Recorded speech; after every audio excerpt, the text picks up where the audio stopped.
ఈరోజు ఆదివాసీ గూడెల్లో జాగే మాతరి అనుకుంటా శివ వరకు వెళ్తాం.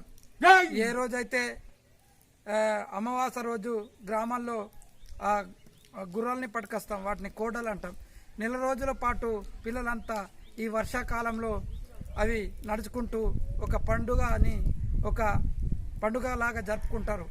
పొలాల పండుగ అయిన తర్వాత మేము బొడగ రోజు ఉదయం గ్రామస్తులంతా కలిసి ఇంటికాడున్న నైవేద్యంతో అందరం కలిసి ఈ కోడంని జాగై మాత్రే అనుకుంటా ఏవైతే మా నినాదాలు ఉన్నాయో జాగై మాత్రతో పాటు దగ్గు, జ్వరం, కరోనా ఏవైతే మనుషుల్ని కీడు చేస్తాయో వాటినన్నిటికీ కూడా జాగే అంటాం. ఏదైతే పశు జంతువులకు కానీ పంటలకు పట్టిన కీడు కూడా పోవాలని మేమందరం కలిసి జాగై ఊరు చివర్ల అంటే మా ఊరికి ఇంకొక ఊరికి మధ్యలో ఒక బార్డర్ అని ఉంటుంది, అది దాన్ని శివర్ అంటాం. ఆ శివ కింద మేము ఈ తీసుకుపోయిన కోడలు ఈ గుర్రాల్ని పెడతాం. ఆడ పోయిన తర్వాత అందరం కలిసి భోజనం చేస్తాం.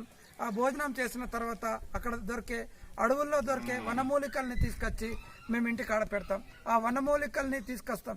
ఏ రోజైతే ఏమైనా కీడు జరిగితే ఆ వనమూలికలతో మేము అందరికీ కొంత అంటే ఆవిరి పట్టించడం కానీ వాటి పొగ చేయడం కానీ అంటే దోమలు ఈగళ్ళకు కూడా తరమడానికి ఉపయోగపడతాయి. కాబట్టి ఇది సంస్కృతి తరతరాల నుండి మా తాత ముత్తాతల నుండి ఒక సైంటిఫిక్గా ఒక ఆలోచనతో అంటే ఈ పండుగలో ఒక అర్థం ఉంది.